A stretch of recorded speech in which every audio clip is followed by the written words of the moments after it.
마가복음 14장. 유월절과 무교절 이틀 전이었다. 그런데 대제사장들과 율법학자들은 어떻게 속임수를 써서 예수를 붙잡아 죽일까 하고 궁리하고 있었다. 그런데 그들은 백성이 소동을 일으키면 안 되니 명절에는 하지 말자 하고 말하였다.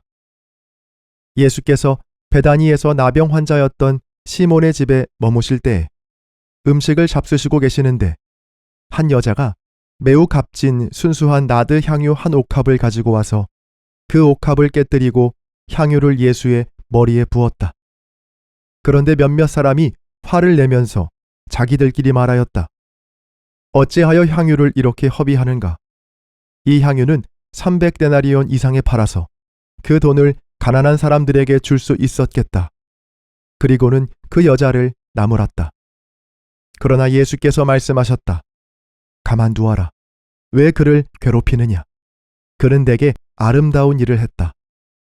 가난한 사람들은 늘 너희와 함께 있으니 언제든지 너희가 하려고만 하면 그들을 도울 수 있다. 그러나 나는 언제나 너희와 함께 있는 것이 아니다. 이 여자는 자기가 할 수 있는 일을 하였다. 곧 내 몸에 향유를 부어서 내 장례를 위하여 할 일을 미리 한 셈이다. 내가 진정으로 너희에게 말한다. 온 세상 어디든지 복음이 전파되는 곳마다 이 여자가 한 일도 전해져서 사람들이 이 여자를 기억하게 될 것이다.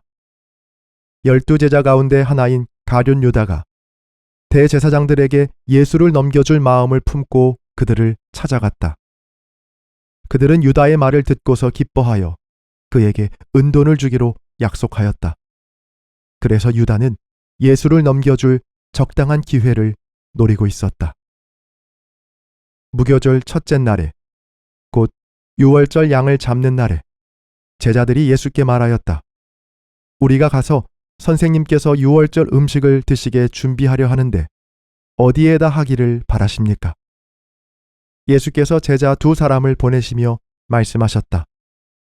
성 안으로 들어가거라. 그러면 물동이를 메고 오는 사람을 만날 것이니 그를 따라가거라. 그리고 그가 들어가는 집으로 가서 그 집 주인에게 말하기를 선생님께서 하시는 말씀이 내가 내 제자들과 함께 유월절 음식을 먹을 내 사랑방이 어디에 있느냐고 하십니다. 하여라.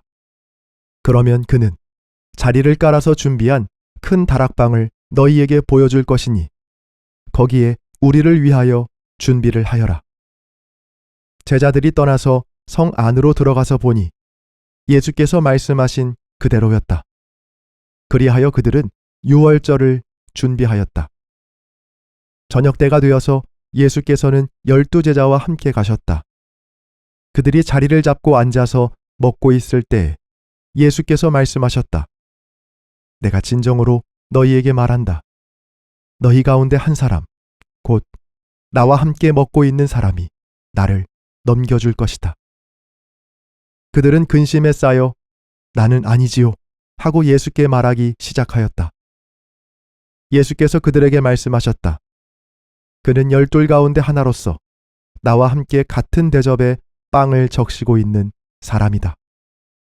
인자는 자기에 관하여 성경에 기록되어 있는 대로 떠나가지만 인자를 넘겨주는 그 사람에게는 화가 있다.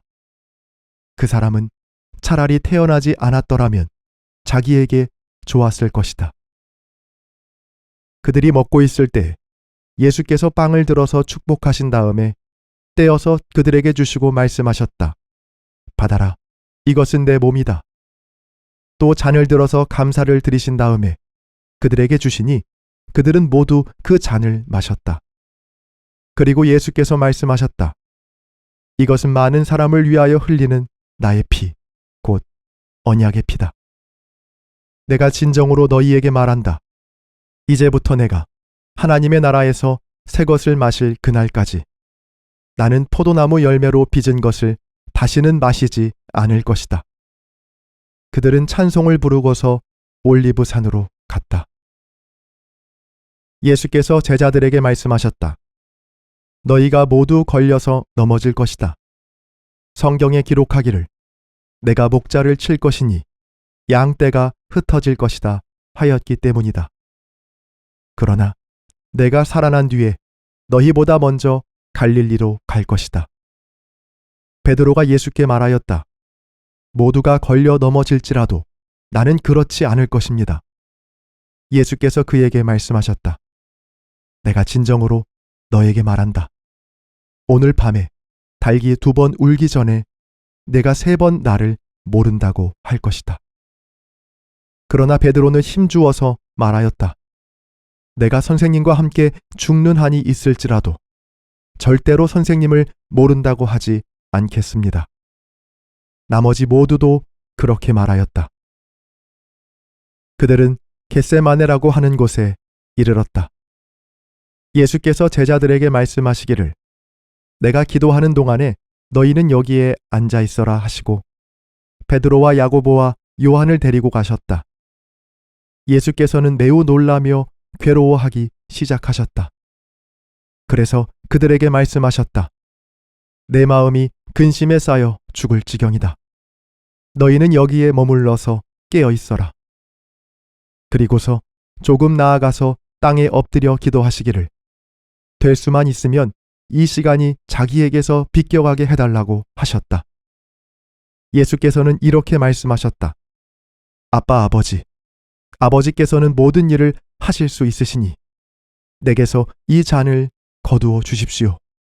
그러나 내 뜻대로 하지 마시고 아버지의 뜻대로 하여 주십시오. 그런 다음에 돌아와서 보시니 제자들은 자고 있었다. 그래서 베드로에게 말씀하셨다.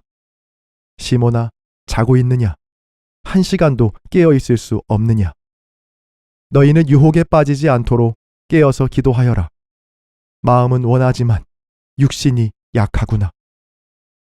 예수께서 다시 떠나가서 같은 말씀으로 기도하시고 다시 와서 보시니 그들은 자고 있었다. 그들은 졸려서 눈을 뜰 수 없었던 것이다. 그들은 예수께 무슨 말로 대답해야 할지를 몰랐다. 예수께서 3번째 와서 그들에게 말씀하셨다. 남은 시간을 자고 쉬어라. 그 정도면 넉넉하다. 때가 왔다. 보아라. 인자는 죄인들의 손에 넘어간다. 일어나서 가자. 보아라. 나를 넘겨줄 자가 가까이 왔다. 그런데 예수께서 아직 말씀하고 계실 때에 12제자 가운데 하나인 유다가 곧 왔다. 대제사장들과 율법학자들과 장로들이 보낸 무리가 칼과 몽둥이를 들고 그와 함께 왔다.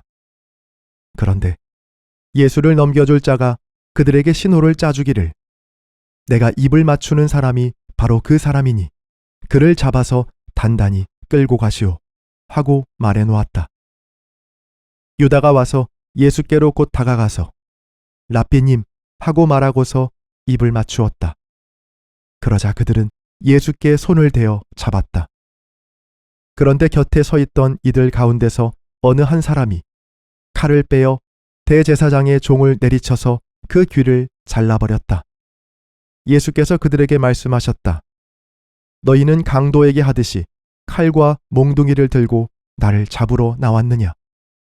내가 날마다 성전에 너희와 함께 있으면서 가르치고 있었건만 너희는 잡지 않았다. 그러나 이것은 성경 말씀을 이루려는 것이다. 제자들은 모두 예수를 버리고 달아났다. 그런데 어떤 젊은이가 맨몸에 혼이불을 두르고 예수를 따라가고 있었다. 그들이 그를 잡으려고 하니 그는 혼이불을 버리고 맨몸으로 달아났다. 그들은 예수를 대제사장에게로 끌고 갔다. 그러자 대제사장들과 장로들과 율법학자들이 모두 모여들었다. 베드로는 멀찍이 떨어져서 예수를 뒤따라 대제사장의 집 앞마당에까지 들어갔다. 그는 하인들과 함께 앉아 불을 쬐고 있었다. 대제사장들과 온 의회가 예수를 사형에 처하려고 그를 고소할 증거를 찾았으나 찾아내지 못하였다. 예수에게 불리하게 거짓으로 증언하는 사람이 많이 있었지만 그들의 증언은 서로 들어맞지 않았다.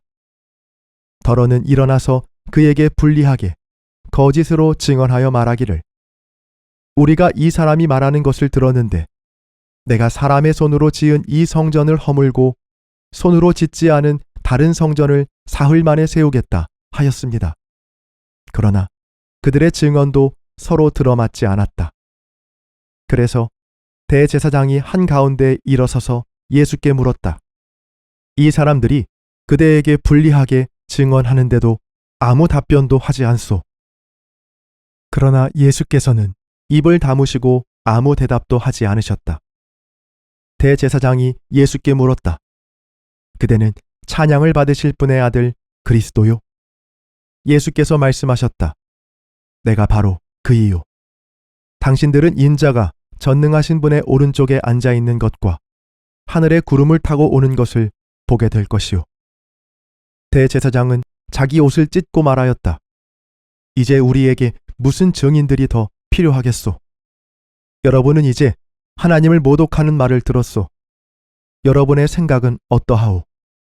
그러자 그들은 모두 예수는 사형을 받아야 마땅하다고 정죄하였다. 그들 가운데서 더러는 달려들어 예수께 침을 뱉고 얼굴을 가리고 주먹으로 치고 하면서 알아맞추어 보아라 하고 놀려대기 시작하였다. 그리고 하인들은 예수를 손바닥으로 쳤다. 베드로가 안뜰 아래쪽에 있는데 대제사장의 하녀 가운데 하나가 와서 베드로가 불을 쬐고 있는 것을 보고 그를 빤히 노려보고서 말하였다. 당신도 저 나사렛 사람 예수와 함께 다닌 사람이지요? 그러나 베드로는 부인하여 말하였다. 내가 무슨 말을 하는지 나는 알지도 못하고 깨닫지도 못하겠다.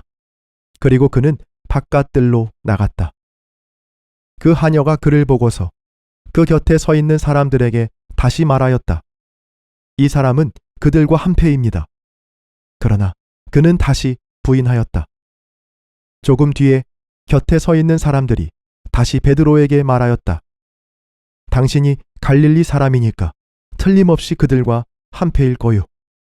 그러나 베드로는 저주하고 맹세하여 말하였다. 나는 당신들이 말하는 그 사람을 알지 못하오. 그러자 곧 닭이 두 번째 울었다. 그래서 베드로는 예수께서 자기에게 닭이 두 번 울기 전에 내가 나를 세 번 모른다고 할 것이다 하신 그 말씀이 생각나서 엎드려서 울었다. 아멘.